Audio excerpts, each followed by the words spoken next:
Mija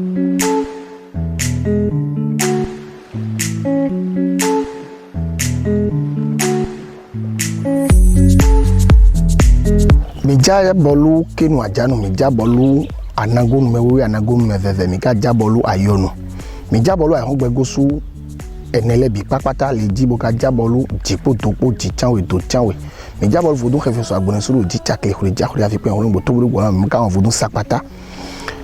Je suis Bernard Dossa. On m'appelle aussi Copé, Bernard de la Pharmacopée, qui est un nom de plume, sinon mon pseudo. Je suis chercheur historien. Je suis également conservateur des valeurs endogènes de l'ère culturelle Adjata Doké et Oyo. Eh bien, je vous dis bonjour, bonsoir. Cela dépendrait de là où vous vous retrouvez ce jour.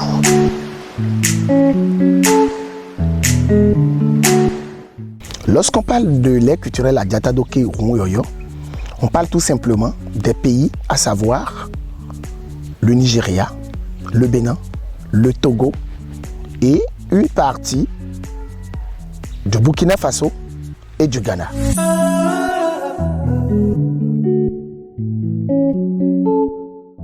La tradition, c'est avant tout l'ensemble des principes hérités de nos ancêtres, qu'ils soient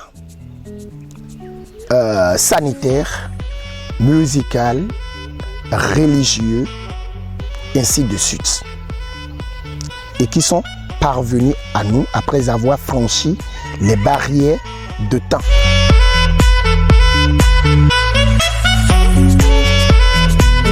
Aujourd'hui, c'est la journée du 25 mai 2020 qui est une journée internationale de l'Afrique.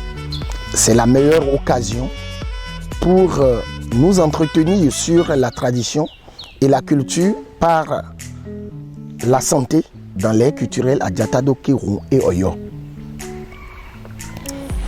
Lorsqu'on parle de la culture, de la santé, il s'agit exactement de tout ce que nous avons pu hériter de nos ancêtres à travers la tradition et qui concourt au bien-être sanitaire dans notre ère géographique, c'est-à-dire l'ère culturelle Adjata Doké Oyo. Et si nous devons parler de tout ce que nous connaissons dans le domaine de la santé, dans l'ère culturelle Adjata Doké Oyo, il nous faut nécessairement parler du Fa, c'est-à-dire de la géomancie. Et de la géomancie, partant de la géomancie, il nous faut également parler du vaudou, les différents vaudous, pour finir par les forêts sacrées, les principes sacrés et les ethnies, sans oublier les totems sacrés de ces groupes ethniques qui constituent l'ère culturelle Adjata Doké et Oyo ainsi définie. Alors, qu'est-ce que c'est du moins le Fa? Le Fa, tout simplement, c'est la géomancie. C'est le messager de l'univers. C'est une méthode de divination par laquelle nos ancêtres communiquent avec la nature. Et lorsque nous parlons de la communication de la nature et qu'il faut parler de la tradition, surtout dans le domaine de la médecine, il faut penser à l'âge de la pierre où la communication entre les végétaux, les animaux et les humains était presque orale. Il y a par exemple l'expression ago, ago, ago que nous exploitons encore au XXIe siècle et qui date de très longtemps, mais qui est une formule pour aller vers un arbre par exemple, pour aller vers un animal par exemple, pour aller vers toute personne qui occupe un rang sacré. Par exemple, pour aller chez un roi, il est bien de dire ago, ago.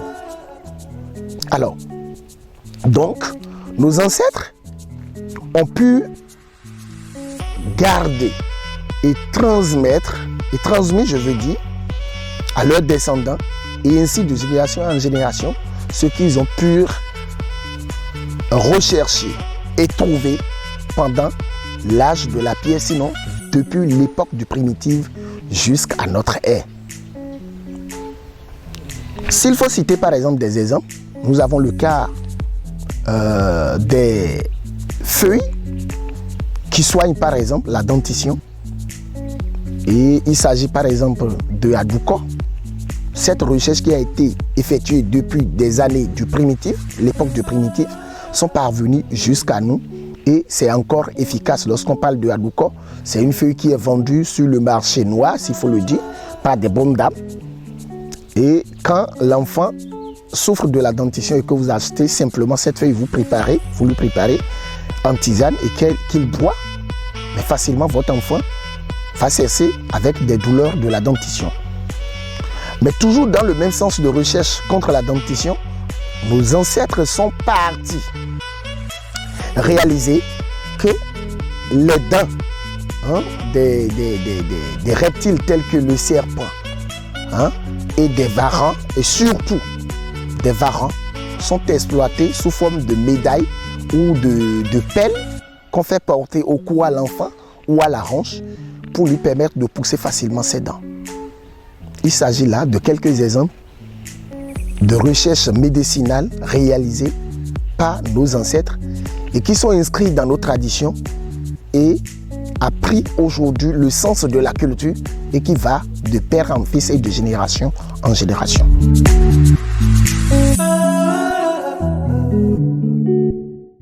S'il y a un mot d'ordre aujourd'hui à lancer à tous les Africains, au monde entier et à la jeunesse, il est important de leur enseigner le respect des gestes barrières qui sont partie de nos traditions.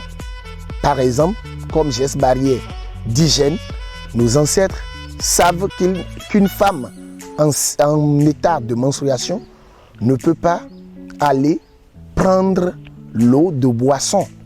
Là où dans une fontaine ou dans un puits, une femme en état de menstruation est interdite d'accès à un puits. Et cela faisant, lorsque nos femmes sont en état de menstruation, c'est dire que c'est nous, maris, qui doit aller chercher de l'eau en quantité et aider la femme. Même lors de la cuisine, nous pouvons nous occuper, entretenir la femme à cette étape. Donc, il s'agit là des principes datant de l'époque du primitif et que nos traditions ont conservé, et aujourd'hui, c'est devenu une culture de la santé. S'il faut citer d'autres exemples, par exemple, nous avons aujourd'hui, pour l'entretien de l'environnement, nos ancêtres savent qu'il n'y avait pas les WC, mais pour aller au sel, il faut toujours creuser le sol, aller au sel dedans et le refermer le sol après avoir déféqué dedans. Il faut désormais fermer la terre. Donc on ouvre la terre, on défèque dedans et pour finir on ferme. Donc nos ancêtres connaissaient ces règles barrières d'hygiène qui leur permettaient d'entretenir leur environnement ils ont en quelque sorte des groupes ethniques qui sont chargés de purifier l'environnement, notamment l'eau, lorsque l'eau est souillée et qu'on parle de maladies pandémiques et que par exemple on parle de choléra. Nos ancêtres ont des familles qui s'occupent purement de ça. Je veux parler dans l'air culturel à Adjata-Doké, je veux parler des Yévinou, ceux-là qui chassent des esprits maléfiques, des esprits pandémiques, et qui permettent à la population de bénéficier d'une bonne hygiène et de boire une eau pure et de jouir d'un bon état de santé. Donc voilà en quelque sorte ce que c'est que l'air culturel à Adjata-Doké et Oyo. Et en ce qui concerne la santé dans notre milieu, dans notre environnement, dans notre aire géographique, il y a plusieurs mesures, plusieurs règles qui sont respectées dans la société afin de rassurer, afin de garantir la vie saine et sauve à tout le monde. Voilà en quelque sorte, chers amis du monde entier, ce que je pense vous apporter à l'occasion de cette journée du 25 mai 2020, qui est également la journée internationale de l'Afrique.